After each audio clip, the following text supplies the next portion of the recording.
돼? 닥쳐! 오늘 저희가 준비한 주제는요. 해결은 되겠지. 환장의 팀워크입니다. 서순환 하청일 이후 우리가 최고라는. 서순환 언제쯤 서순환 네, 하청일? 그럼 제가 소문을 양현영아 정도로 해주세요. 네, 양현이랑아 이후에 지금 네, 우리가 최고다라는 어깨의 평을 듣고 있어요.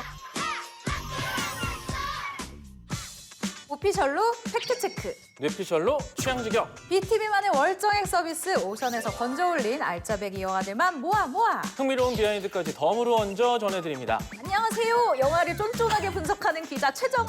영화를 신박하게 리드하는 크리에이터 리드무비 김종길 인사드립니다. 오늘 저희가 준비한 주제는요. 정화 씨와 저 우리 둘과는 연관성 없는 주제라고 할 수 있죠? 뭐지? 해결은 되겠지. 환장의 팀워크입니다. 우린 아니야. 우린 너무 좋잖아. 우린 맞아, 너무 맞아. 잘 맞잖아. 이렇게 저희처럼 호흡이 잘 맞으면 좋겠지만 자꾸 삐걱거리는 팀들이 있는데요. 처음 소개할 영화는 이 버디무비의 일가견이 있는 두 배우죠. 황정민, 현빈으로 이뤄진 팀입니다. 영화 교섭입니다. 우리 주 예수 그리스도께서는 평화의 왕이 되심을 믿습니다.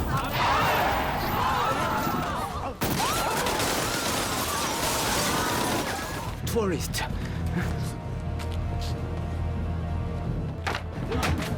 There are no tourist sites in Afghanistan. 아프가니스탄에서 탈레반에게 납치된 한국인들을 구하기 위해 외교관 제호와 국정원 요원 대식이 고군분투하는 이야기인데요. 제 이름은 홍미숙이라고 합니다. Persuade the Afghan government to release Taliban prisoners within 24 hours, or we will kill more hostages. 소장, 살해 시간 얼마나 남았어? 40분 남았습니다.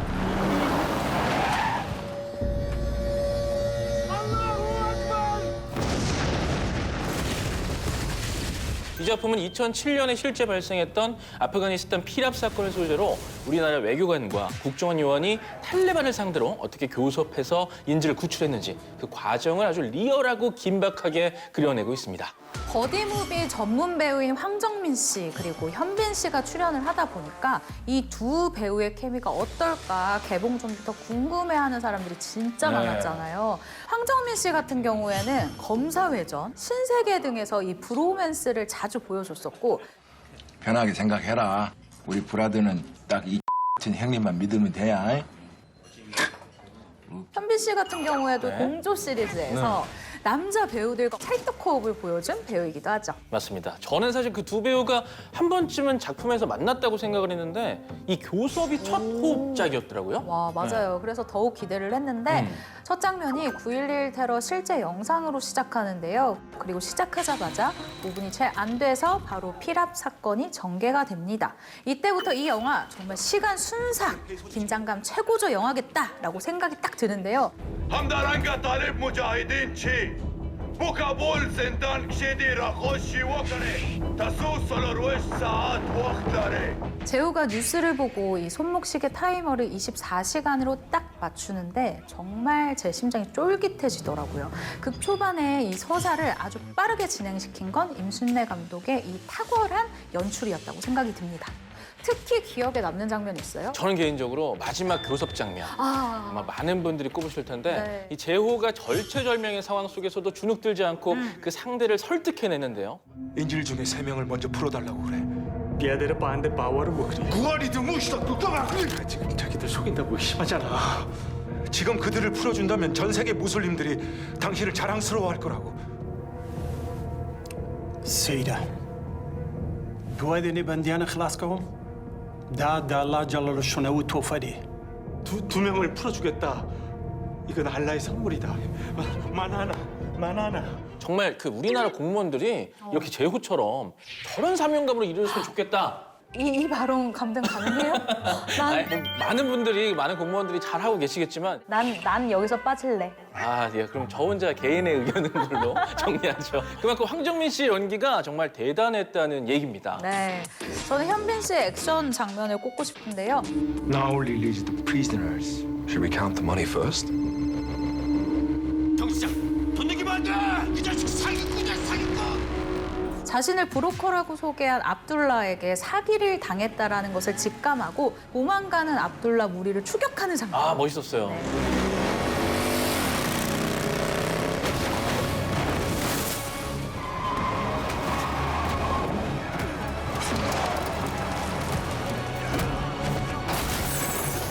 아빠가 됐어도 액션 실력은 정말 어디 안 가더라. 몸에 그냥 아주 착 붙어 있더라. 라는 생각이 들었습니다. 내가 봤을 때 환장의 팀워크가 이 배경 때문에라도 더 배가 돼서 보여진 그런 느낌입니다. 맞아요. 임순례 감독의 의도였다는데 이 이국적인 풍경이 드러나야 이 낯선 지역에서 고군분투하는 이 제호와 대식의 모습이 잘 보일 맞아. 거라면서요. 요리관 중에서도 낯선 풍경인 지역으로만 헌팅을 했다고 하고요. 나중에는 현지 팀이 더 이상 보여줄 곳이 없을 그럴 정도였다고 합니다. 아 근데 이런 지독함을 보여줘야 네. 이 관객이 정말 행복한 것 같아요. 맞습니다. 다 새로 보는 영상들이니까. 네. 그중 하나가 또 마션 듀온의 촬영지이기도 한 와디럼 사막인데요. 오. 덕분에 정말 제호와 대식이 더 막 고생을 한 것처럼 보이죠. 이 위기의 팀을 더 환장하게 만드는 또 한 명의 인물이 있습니다. 바로 카심, 강기영 배우인데요. 아 우영우에서 너무 좋았거든요. 아, 저도 너무 좋아해요. 바로 이어서 봐야죠. 네. 제호와 대식이 지극히 이상적인 공직자라면 카심은 탈레반과의 대면을 무서워하고 인질들을 원망하는 등 지극히 현실적인 일반인의 입장을 보여주면서 관객들이 영화에 더욱 공감할 수 있게 만들어주는 인물이죠. 맞아. 통역 주면 얼마든지 할 수 있... 탈레반. 뭐 탈레반? 잘 갔다 와. 나 그냥 여기 있을게. 사람 살리는 일이야. 그 사람들을 살리겠다고 내 목숨을 걸라고? 지금 말도 안 되는 소리. 안녕. 종길 씨가 만약에 극중 카심이다라고 하면 어떤 선택을 할 것 같아요? 나도 막 내 목숨을 장담할 수 없어. 막 그럼 어떻게 할 것 같아요? 그런데 이 영화를 보신 분들은 알겠지만 카심이 뭐 그렇게 뭐 이럴 게 많은 상황도 아닙니다. 아 현실적으로 간다. 네, 현실적으로 아, 가야죠. 오케이, 그러니까 오케이. 뭐라도 하나 도와주면 뭐 하나 이득이 있지 오케이. 않겠어요? 아, 오케이. 그래야 될 것 같아요. 정아 씨는요? 오케이. 저는 약간 네. 사람들이 나를 멋지게 봐주는 게 좋아서 그래서 일단 해볼 것 같아요. 아, 그 사연을 또 통해서 나중에 유퀴즈에 출연하겠다는 생각이죠. 유퀴즈는 내가 한 번은 나갈 겁니다, 여러분. 이번에는 제가 오션에 뜨기만을 기다렸던 작품입니다. 한 아기를 둘러싼 환장의 팀이, 대환장의 팀이 구성이 되는데 영화 브로커죠. 우성아 미안해. 꼭 데리러 올게. 연락처는 없어. 그럴 생각이 전혀 없구만. 세탁소 주인 상영과 베이비박스 시설에서 일하는 동수는 베이비박스에 버려진 한 아기를 데리고 가는데 이튿날 아기를 버린 엄마 소영이 아기를 찾으러 오면서 시작이 됩니다. 뭐 한마디로 말하자면은 선이라고 해야 되나? 우성이에게 최고의 양부모를 찾아줄 것을 약속드립니다. 선이 좋아하시네. 그냥 브로커잖아. 브로커의 중심 이야기는 아기 거래예요. 네. 이 아기를 기를 상황이 못 되는 이들을 위해서 마련된 베이비박스부터 이 양육의 주체, 모성, 임신 중절과 아기 거래까지 아주 다양한 소재가 자연스럽게 노출이 됩니다. 벌써 1년이 다 돼가네요. 지난해 송강호 씨의 수상으로 칸이 막 떠들썩했더랬죠? 네, 맞아요. 바로 송강호 씨가 칸 영화제에서 한국 배우 최초로 나무주연상을 받은 작품입니다. 당시에 수상 전부터 대단한 관심을 받은 작품이기도 한데요. 칸 영화제에 참여한 감독 그리고 배우들이 묵는 호텔의 외벽부터 이 포스터와 현수막이 걸려 있었다고 와, 해요. 또 자랑스러워지네. 네. 네. 그리고 상영 후에는 12분 동안이나 이 기립박수가 터져 나왔다고 합니다. 정아 씨는 뭐 이제 영화 기자로서 꽤 오래 경력이 네. 계시니까 칸 영화제 가보셨을 것 같아요. 가봤습니다. 제가 갔을 때 부산행이 네. 이제 나왔을 때였어요. 너무 신기했어요. 우리는 영화를 다들 좀 조용하게 보잖아요. 네, 네. 그냥 조용하게 울고 조용하게 웃고 박수 안 치잖아. 아무도. 근데 다들 소리를 지르고 막 마동석 씨가 좀비를 때리니까 다들 일어나서 막 몇 명 일어나서 막 이러는 거예요. 오. 너무 콘서트 보듯이 영화를 즐기는 모습이 너무 신기했어요. 신기하네요. 그대로 또 흡수했지. 흡수 그대로 해서 또 CGV 가가지고 영화 보다가 내가 박수를 막 쳤지. 코미디 영화 보다가. 내 옆에 있는 사람이 너무 부끄러워하더라고. 이 작품은요. 세계적인 거장 일본 감독 고레에다 히로카즈의 작품인데요. 한국의 깐느박 이 박찬욱 감독이 있다면 일본에는 깐느 히로 고레에다 감독이 있습니다. 그렇게 아버지가 된다. 어느 가족? 바닷마을 다이어리 등 이 다양한 작품을 통해서 현 사회의 단면과 그리고 인간의 풍성한 감정을 보여줘 왔습니다. 그런데 중요한 게 지금 오늘의 주제가 환장의 팀워크 아닙니까? 그런데 이들이 왜 환장의 팀워크죠? 네, 일단 여기서 등장하는 소영이가 네. 미혼모예요. 혼자 키울 자신이 없어서 베이비박스에 버렸지만 그리고 아기가 사라진 것을 알고는 경찰에 바로 신고를 하려고 해요. 케이스 바이 케이스이긴 한데 약간의 사례금이 나옵니다. 사례금? 얼마 정도 들어? 한 1,000만 원 정도 하지.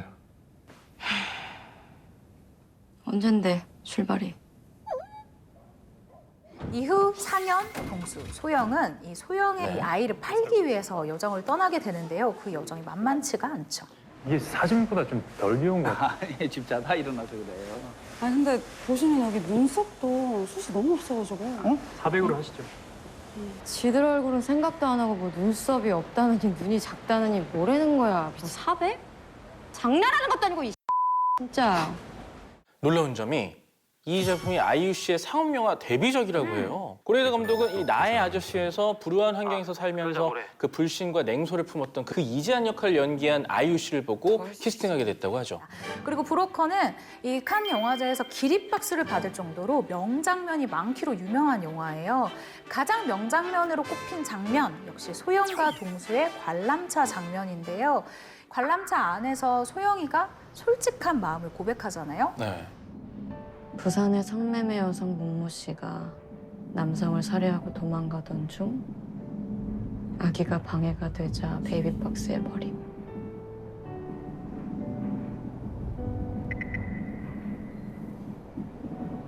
저는 그 장면에서 오히려 강동원 씨한테 또 반했습니다. 맞아. 소영이 고백을 하면서 눈물을 흘리지 않습니까? 네. 이때 동수가 손으로 소영의 눈을 가려줄 때 이렇게. 심쿵하더라고요. 아이유 씨도 그 장면을 좋아하는데 소영이는 막 강한 척 하느라 눈물 흘리는 것을 보이기 싫어하는데 동수가 그 마음을 알고 배려해서 이 눈을 가려준 게 아주 고마웠다고 합니다. 종길 씨는 좀 그래줄 수 있어요. 이제 좀 센 척하고 싶은 이 상대방이 약한 모습을 보일 때 좀 지켜주는 편이에요? 아니면 저한테 하듯이 놀리는 편이에요? 나는 아주 놀리잖아. 보통 놀리죠. 예. 보통 놀리는데 아주 그냥 여러분 방송에서 보이는 건 그냥 빙산의 일각이라고 생각하시면 됩니다. 뭔 이게. 소리예요? 송강호 씨가 인상 깊은 장면이라고 픽한 장면이 있는데 사실 의외였어요. 네. 바로 세차장 장면인데요. 너무 귀여워. 그냥 내줬으면은 지금쯤 우성이나 아마 저 다른 나라기 저는 평범한 이 장면을 꼽은 것이 좀 의아하다고 생각을 했는데 알고 보니까 상현, 동수, 소영, 혜진 모두가 물에 젖으면서 처음으로 함께 웃는 장면이에요. 그러면 이러면 되겠다. 가족이 좀 서먹해. 네. 그럼 아빠를 운전석에 태우고 내가 보조석에 타서 자동 세차장에 들어가. 그래서 진짜로 그 이게 웃기는데. 막 나 치우고 막 이렇게. 다 같이 웃을 수 있을까요? 웃기 힘들 것 같은데 저는. 또 이 영화는 고레에다 감독이 강동원 씨를 섹시하게 찍기 위해서 작정한 영화라 강동원 팬분들한테도 제가 강추를 드립니다. 고레에다 감독이 그의 모습을 섹시하게 잡으려면 어떻게 해야 되겠냐 제작진과 회의를 한 끝에 강동원은 옆모습이 섹시하다 이런 얘기가 나왔대요. 그래서 이 영화에 특히나 강동원 씨의 옆모습이 많이 당긴다고 그런 거 하거든요. 아니에요, 또? 이것도 꿀팁이니까 한번 주의 깊게 보시면 좋을 것 같습니다. 이번에 소개할 영화에선 결혼을 앞둔 두 가족이 환장의 팀워크를 선사하는데요. 더 환장하겠는 건 이들 중에 가짜 가족이 있다는 거죠. 벌써부터 솔깃하지 않습니까? 싱가포르 가족 코미디 영화 패밀리 디너입니다. 제치왕으로 불리는 실력 좋은 광고 에이전시 마케터 리 차오 양은 여친 찌홍과 결혼을 앞두고 광고주로부터 가족 소재로 전복을 홍보해달라는 의뢰를 받습니다. 我的鲍鱼几时出现？别急，到了现代的片段就有了。原来鲍鱼是召唤家人吃团圆饭的极品菜色。我们赶上潮流，直播怎么样？播什么内容啊？ 리차오 양은 가족이 다양한 전복 요리를 함께 먹는 모습을 라이브 방송으로 보여주자는 아이디어를 내게 되는데요. 이게 화를 부른 거죠. Good idea，就直播你们家。好， Hello，喂，帮我找些演员，你要什么 pattern 的？什么时候要？你找个人演我妈，你演我舅舅。Welcome to Singapore。 홍보 방송을 통해서 상견례를 해야 되는 상황인 거잖아요. 거기에 가짜 가족 섭외는 진짜 큰 모험 아니에요? 맞습니다. 그런데 그 줄거리에서 충분히 좀 짐작하셨겠지만 이야기나 뭐 이런 설정이 참신한 편은 아니에요. 그런데도 이런 설정이 자주 쓰이는 이유는 또 그만큼 잘 통하고 재밌기 때문입니다. 그러니까 이 위기를 어떻게 넘어가느냐가 너무 재밌잖아요. 맞아요. 이 영화에서도 마찬가지인데요. 뭔가 클리셰 같지만 배우들의 맛깔난 연기로 웃음을 만들어내죠. 그렇게 해서 이 두 가족이 드디어 만납니다. 这是我舅舅，我舅舅。哦，侬好。哎，你好，你好，你好。我是他妈。哦，侬好，侬好。你好，你好。我是他爸，太客气了。阿姨好。这位是表弟。表弟。他是我儿子啊。好，领养的。我见到他的时候，他才8个月大。那个时候啊，他已经是满脸胡子。我就是看他怪可怜，就把他领养了。 보는 제가 막 다 조마조마하더라고요. 리차오 양의 가짜 엄마도 정말 주책 바가지인데요. 这只碗是你大少爷从巴黎买回来的限量版。这个是你啊，我演的呀。妈，你什么时候演戏啊？你想赔也买不到啊。어떡해, 어떡해, 지금 들었어요? 들었어요 방금? 어떡해, 어떡해. 맞아. 이거 맞아. 어떻게 뭐 이렇게 대사가 지나갔습니다. 이 내용만 보면서 보다가 갑자기 한국말이 나오니까 이게 뭐지? 맞아요. 하면서 웃기면서 반갑더라고요. 저는 역시나 이 음식들의 눈길이 갔는데요. 역시나? 네, 역시나. 당연히 예, 기필코. 네. 네. 이 영화의 소소한 감상 포인트는 식사 장면과 이 라이브 방송 장면에서 눈길을 끄는 아주 다채로운 음식들입니다. 리차오 양과 어머니의 관계에서 중요한 역할을 하는 이 삼겹살 찜을 비롯해서 전복과 이 각양각색 채소가 어우러진 이 로헤이 너무 맛있어 보여요. 그리고 전복 오이찜. 와, 카이란 전복 요리 등 눈으로만 봐도 이게 군침이 싹 도는 음식들이 식욕을 자극하거든요. 너무 가고 싶더라고요. 아, 지금 정화 씨가 너무 설명을 잘해주셔가지고 막 저도 막 침샘이 막 자극이 되는데 삼겹살찜 같은 경우에는요 진짜 먹어보고 싶더라고요. 저 약간 동파육 느낌인데 너무 여기서 맛있을 것 같아요. 침샘 어떻게 네. 막아야 돼? 저 장면을 보면서 명절이 아니면 또 이제 좀 잘 먹을 수 없는 막 엄마 음식도 막 그립고 막 그랬습니다. 저는. 이 발언 또 괜찮겠습니까? 왜요, 지금 왜요? 안 해본 음식 디스 같은 건가요? 음식을 디스할 필요가 없는 게 평소에 네. 그 크게 음식을 해주지 않았습니까? 그래 해주시면 감사하게 먹는 예. 수준이거든요. 그렇죠. 밥 좀 해줘. 그런데 여기서 끝나는 게 아닙니다. 잘 넘어가고 있던 그때 리차오 양의 찐엄마가 등장을 하죠. 你们慢慢吃啊。林一做的这个梅菜扣肉，跟你妈去年送过来的味道一模一样。你妈？是我啊。那我是。奶妈，她是朝阳的奶妈。 대환장 파티가 계속 되는 건데요. 리차오 양은 이 복잡한 상황을 해결할 수 있을까요? 뒷얘기가 궁금하다면 오션에서 꼭 찾아보시길 바라겠습니다. 너무 궁금하다. 마지막 영화는 직업에서부터 안 어울리는 팀입니다. 흥신소 사장과 국가기밀요원의 아주 환장할 공조 이야기 미션 파서블입니다. 박두식 사장이 며칠 전에 중국에서 토카레프 5,000정을 한국에 밀수했어요. 권총? 네? 무기밀매 사건을 우리 둘이 조사한다고? 그게 왜요? 선 입금 후 업무가 모토인 흥신소 사장 우수한과 열정 충만 비밀요원 유다희가 무기 밀매 사건 해결을 위해 전략적으로 공조를 하다가 벌이는 아주 악질한 코믹 액션을 그리죠. 빨리 좀! 알았다고 진짜. 얌전히 따라와. 네. 야!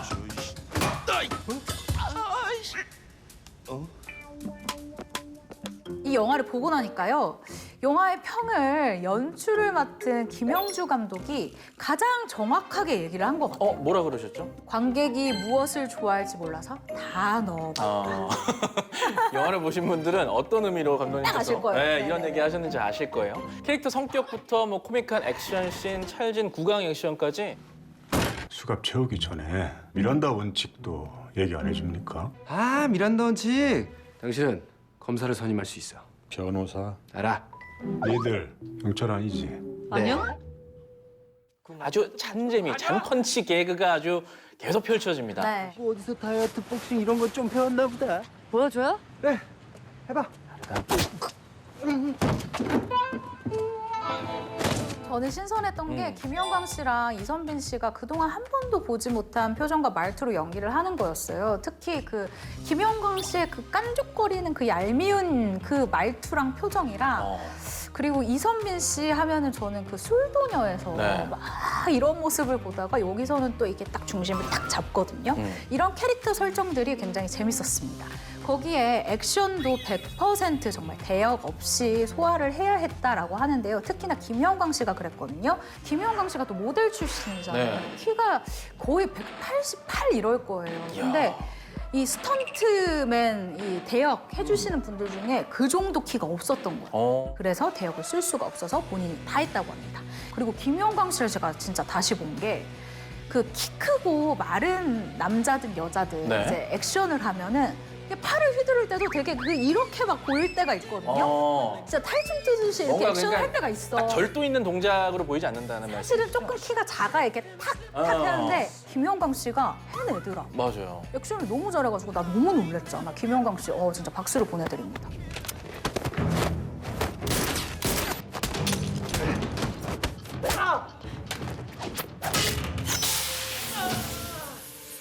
뭐예요? 나도 안 보여. 맞습니다. 액션 장면들이 그래서 이 영화의 명장면으로 꼽힙니다. 필리핀의 전통 무술인 칼리 아르니스와 이스라엘의 현대 무술 크라브 마가를 활용해서 아주 긴장감 넘치는 액션을 완성했는데요.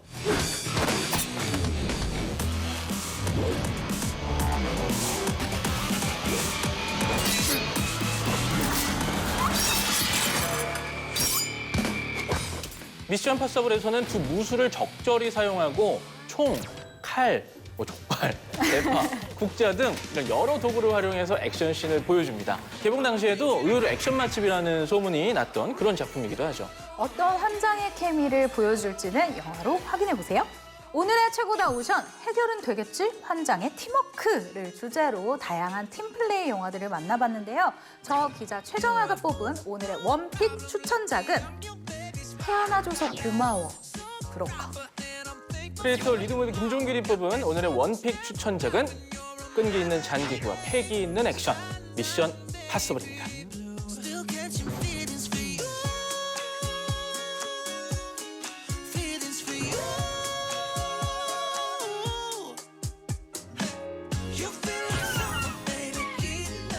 오늘의 최고다 오션에서 소개한 영화들은 콘텐츠가다 오션에서 자신 있게 맑게 무제한으로 감상하실 수 있습니다. 다양한 콘텐츠를 아낌없이 보고 싶을 때 이리 오션, 가성비 좋은 콘텐츠 생활을 누리고 싶다면 어서 오션. 다음 주에도 즐거운 영화 토크 매력 속에 풍덩. 맞아 오션!